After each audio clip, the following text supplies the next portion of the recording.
정신과 의사 이시영과 심리상담가 박상미의 의미치료.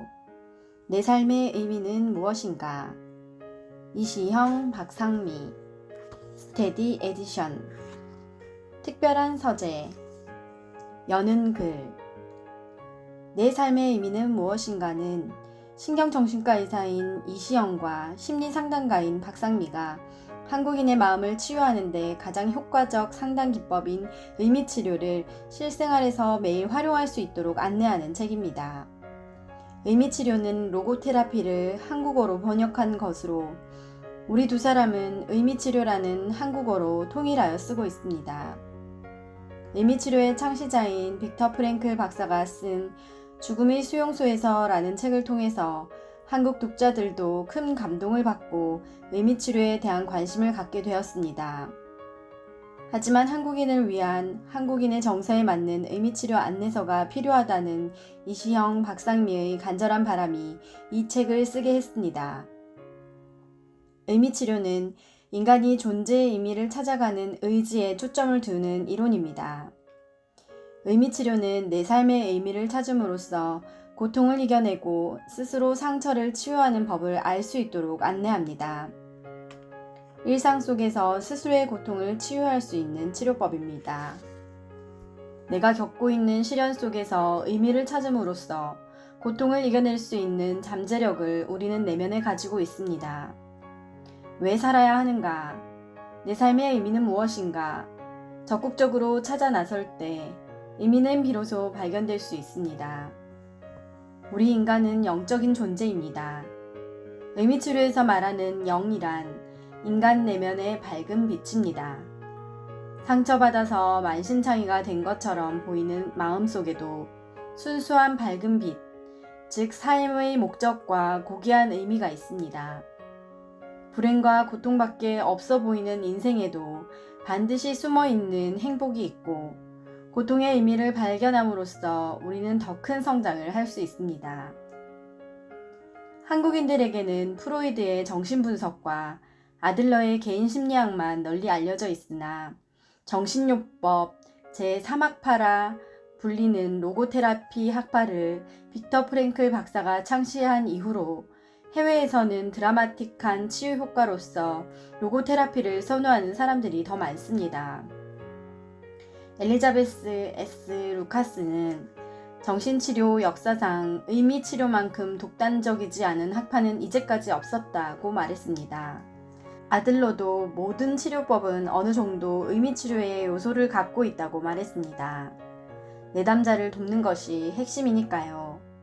하지만 내담자에게 상담자가 무엇을 끊임없이 권하고 답을 주려는 것이 아니라 스스로 선택할 수 있도록 돕는다는 점에서 로고테라피는 특별합니다. 빅터 프랭클 박사는 1905년 오스트리아의 빈에서 태어났고 빈 대학의 의학 박사와 철학 박사 학위를 받았습니다. 제2차 세계대전 당시 유태인이라는 이유로 3년 동안 다카우와 아우슈비츠에서 가족의 생사조차 알 수 없는 혹독한 시간을 보내는 와중에도 매일매일 삶의 의미를 발견하고 인간 존엄성의 승리를 보여준 프랭클 박사의 체험은 죽음 가운데서 희망을 발견하게 하는 기적의 힘을 가지고 있습니다. 천재적인 학자가 환자를 치료한 경험을 토대로 이론을 창시해낸 것이 아니라 죽음의 수용소에서 살아남은 본인 체험을 통해서 건져 올린 치료법이 바로 의미치료입니다. 의미치료는 현대사회를 살아가는 지친 영혼들을 치유하고 회복시키는 데 가장 적합한 치료법이라고 확신합니다.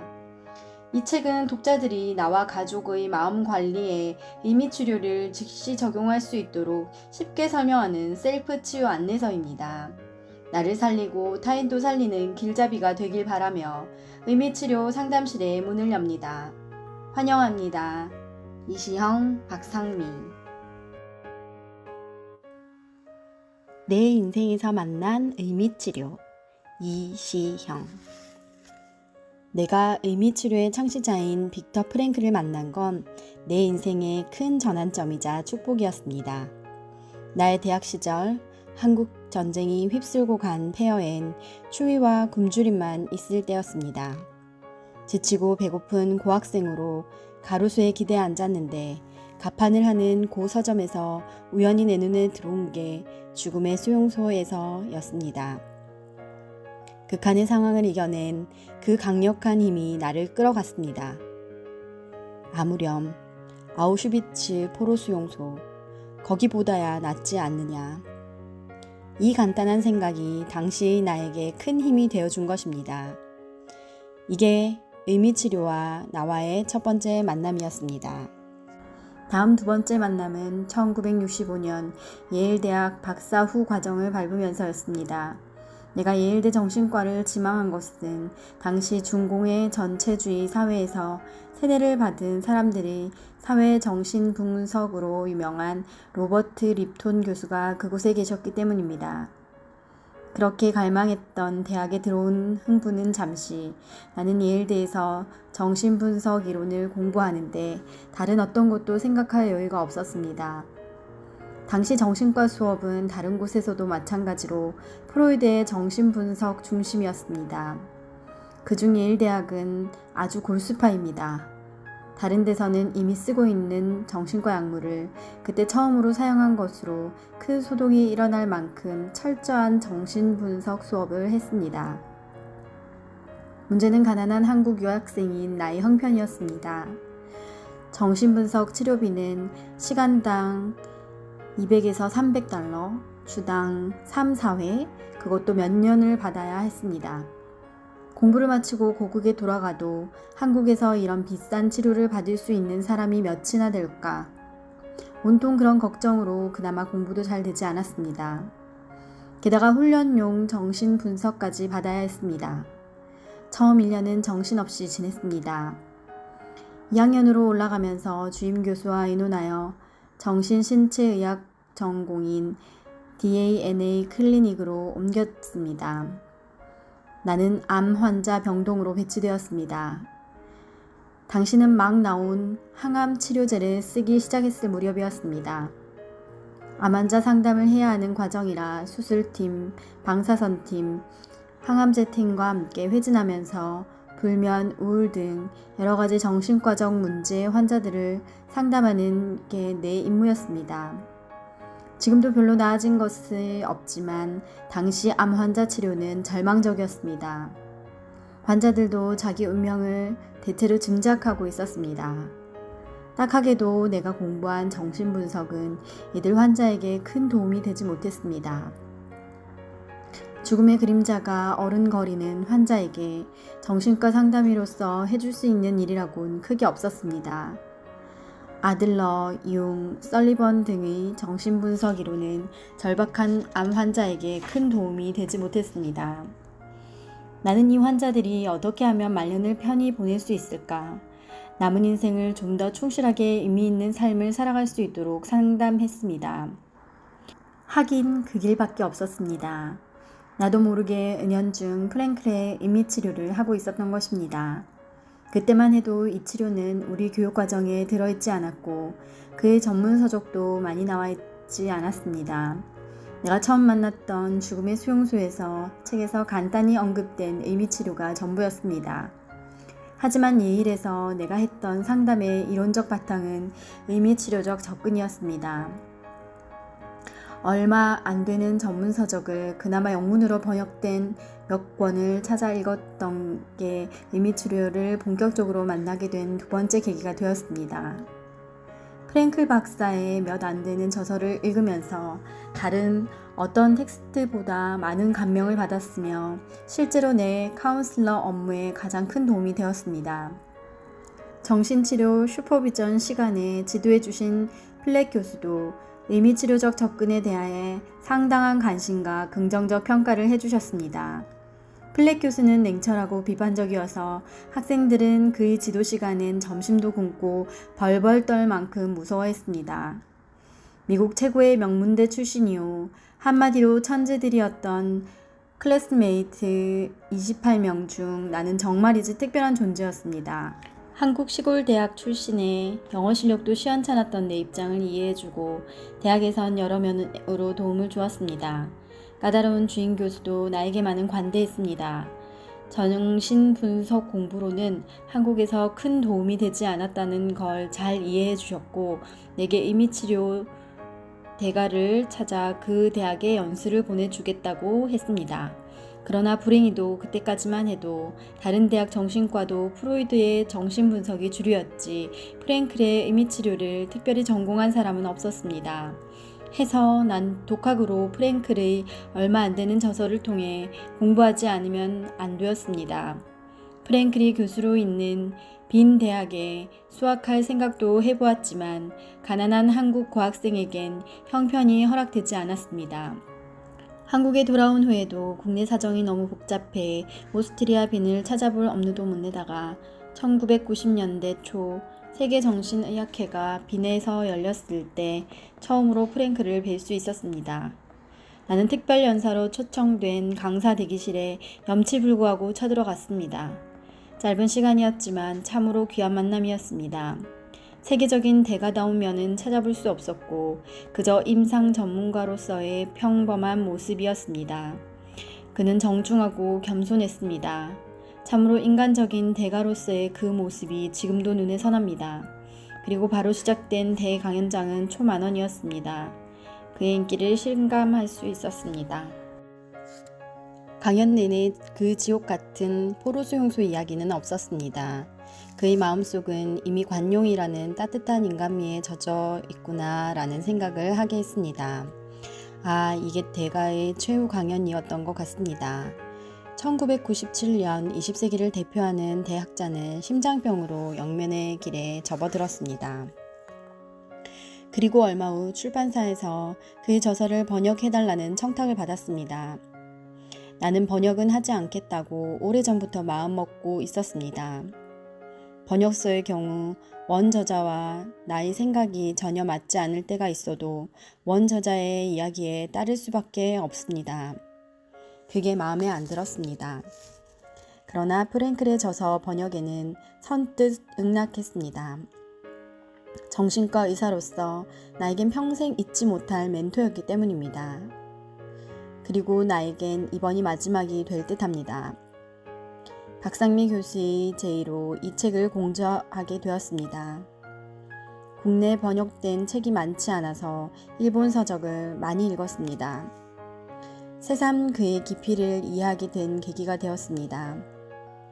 이번 저서의 출간과 동시에 의미치료학회를 설립, 호학들과 함께 대학자의 발자취를 더듬어 한국적인 의미치료의 정초를 마련고자 합니다.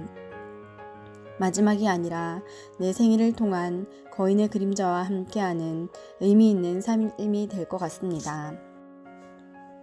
내 인생에서 만난 의미치료 박상미. 빅터 프랭클과의 만남을 얘기하려면 부끄럽지만 내 인생의 전환점이 되었던 24살, 가장 추웠던 겨울밤으로 돌아가야 합니다. 보일러가 얼어터지고 온수가 나오지 않았던 영하 3도 옥탑방으로.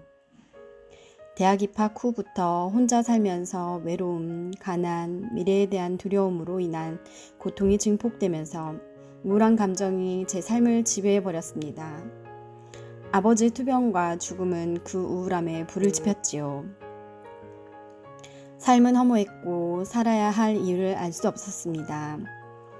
교회 예배는 꼬박꼬박 참석했습니다. 신께 따져보기 위해서였죠. 이 고통을 왜 저만 겪어야 합니까? 어릴 때부터 신앙생활을 했고 죄도 짓지 않았고 매일 쉬지 않고 일하고 공부하며 열심히 살았는데 이 가난에서 벗어날 길이 없는 겁니까? 57 아직 젊은 내 아버지는 왜 벌써 데려갑니까? 살려달라고 고쳐달라고 그토록 간절하게 기도했는데 내 기도는 왜 안 들어줍니까? 나한테 도대체 왜 이러세요? 너무나 불공평한 거 아닙니까? 내가 살아야 하는 이유가 뭡니까? 기도라기보다는 통성 기도를 빙자한 원망과 비난 퍼붓기였습니다. 어제처럼 오늘도 힘들고 내일은 더 힘들 거라고 결론 짓고 나니 죽는 게 더 편할 것 같았어요. 살아낼 자신이 없는 나를 처벌해야 했습니다. 이렇게 사느니 죽는 게 더 나아. 살아야 할 이유를 찾지 못했습니다. 사는 게 이렇게 힘든 거라면, 내일도 이렇게 힘들 거라면 여기서 그만 끝내자고 생각을 하니 마음이 편해졌어요. 오늘 죽을까? 충동이 스멀스멀 올라오면서 두려움이 없어졌어요. 그동안 우울증 치료를 받으면서 처방받은 수면제 수십 알과 소주 반 병을 먹고 이불을 덮고 누웠죠. 그리고 몇 분 만에 아주 어두운 블랙홀 속으로 빨려 들어갔습니다. 위장이 찢어질 듯한 고통이 밀려왔습니다. 눈을 찌르는 밝은 빛 때문에 눈을 떴어요. 시계를 보니 7시. 아침인가? 여긴 어디지? 깨어난 곳은 다음 생의 공간이 아닌 내 옥탑방이었습니다. 장이 타들어가는 고통을 느끼면서 깨어났는데 저는 공중에 붕 떠 있었어요.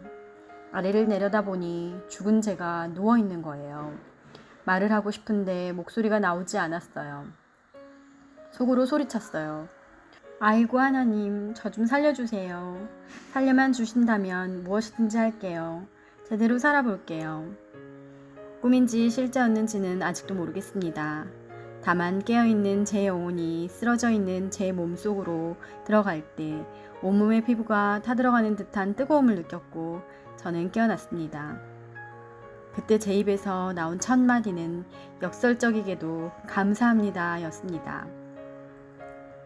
늘 죽고 싶다고 생각했으나 실은 간절하게 살고 싶어하는 나의 소망을 발견하게 된 순간이었습니다. 어릴 때 배웠던 가스펠송의 한 구절이 반복해서 입 밖으로 나왔습니다. 이 낮은 자를 통하여 어디에 쓰시려고 이렇게 초라한 모습으로 만들어 놓으셨나요? 어디에 쓰시려고? 신이 나를 이 세상에 보냈을 때는, 다시 깨어나게 했을 때는 어디에 쓸 데가 있겠지. 어디에 쓰시려고 만들어 놓은 것인지 그 의미를 찾으며 살아보자. 이유가 있을 것이고 그 이유를 찾고 싶었습니다. 몸을 조금 추스릴 수 있게 되자 책장에 꽂힌 책 중에 유독 눈에 들어오는 책이 있었습니다. 수년 전에 사놓고 읽지 않은 책, 빅터 프랭클의 죽음의 수용소에서였습니다. 죽음의 수용소에서 살아남은 자의 깨달음은 나에게 왜 살아야 하는지 답을 줄 것 같았습니다. 왜 살아야 하는지 아는 사람은 그 어떤 상황도 견뎌낼 수 있다. 니체. 삶에 어떤 목적이 있다면 시련과 죽음에도 반드시 목적이 있을 것이다. 하지만 어느 누구도 그 목적이 무엇인지 말해줄 수는 없다. 각자가 스스로 알아서 이것을 찾아야 하며 그 해답이 요구하는 책임도 받아들여야 한다. 그것을 찾아낸다면 어떤 모욕적인 상황에서도 계속 성숙해 나갈 수 있을 것이다. 빅터 프랭클.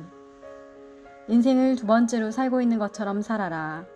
그리고 지금 당신이 막 하려고 하는 행동이 첫 번째 인생에서 이미 그릇되게 했던 바로 그 행동이라고 생각하라. 빅터 프랭클.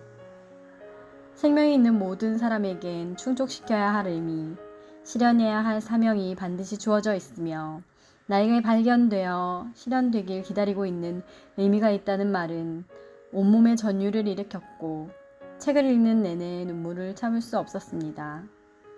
나를 죽이지 못한 것은 나를 더욱 강하게 만들 것이다. 니체. 책 속에서 만나는 문장들이 저를 어루만지고 치유하기 시작했습니다.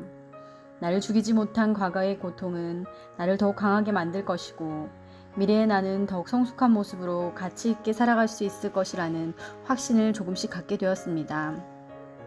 살아서 나처럼 마음이 힘든 사람들, 자살을 생각하는 사람들에게 도움이 되는 삶을 살아보자는 욕구가 제 몸속에서 꿈틀거리기 시작했습니다. 빅터 프랭클의 저서를 읽으며 제 삶의 의미를 찾기 시작했고 제 삶은 변하기 시작했습니다. 내가 살면서 실현해야 할 사명은 무엇일까? 나에게 발견되어 실현되길 기다리고 있는 의미는 무엇일까? 내가 겪은 시련을 가치 있게 하려면 어떤 실천을 해야 할까? 하루하루 의미를 찾으며 사는 삶은 저를 공부의 길로 들어서게 했고 박사과정 때 독일 학술 교류처 장학생으로 선발되어 독일에서 연구할 수 있게 되었습니다. 독일 유학을 꿈꾸다가 아버지의 투병이 시작되면서 접었던 꿈이 이루어진 것이었죠. 연구소에 출근하지 않는 날엔 플랭클의 발자취를 따라 홀로코스트 기행을 하고 글을 썼습니다. 수용소에서 살아남은 이들의 기록을 연구하면서 이민치료는 죽음 앞에 선 생명도 건질 수 있다는 것을 절감했습니다. 독일에서 이민치료 전문의들에게 상담을 받고 슈퍼비전을 받은 것도 큰 배움이었습니다. 내담자로서 경험한 치유의 경험은 상담자로 거듭나는데 꼭 필요한 수련 과정이었습니다. 더 의미 있는 경험은 어릴 때 해외 입양된 친구들을 독일에서 만난 것이었습니다. 우리가 몰랐던 입양인들의 고통을 알게 됐어요. 그래서 미혼모와 해외 입양을 다룬 다큐멘터리 영화를 찍게 되었어요. 나의 진짜 이름은 무엇인지, 내가 태어난 조국은 어떤 곳인지, 나를 낳은 부모는 누구인지 그들을 간절히 알고 싶어 했습니다. 나의 뿌리를 모르는 원초적인 슬픔 때문에 인생의 의미와 목표를 발견하지 못한 채 방황하는 친구들이 많았어요. 입양인들을 상담해주고 한국에서 생모를 찾는 일을 돕기 시작했습니다. 그들은 대부분 미혼모의 자녀였고 한국 사회에서 아이를 키울 수 없었던 미혼모들이 해외 입양을 선택했다는 걸 알게 되었습니다. 한국으로 돌아온 저는 미혼모 가정을 돕는 일을 시작했습니다. 부모 교육과 심리 상담은 꽤 효과가 있었어요. 엄마들이 자존감을 회복하고 아이와 함께 씩씩하게 살아가겠다는 목표가 생기면서 엄마와 아이는 함께 성장하기 시작했습니다.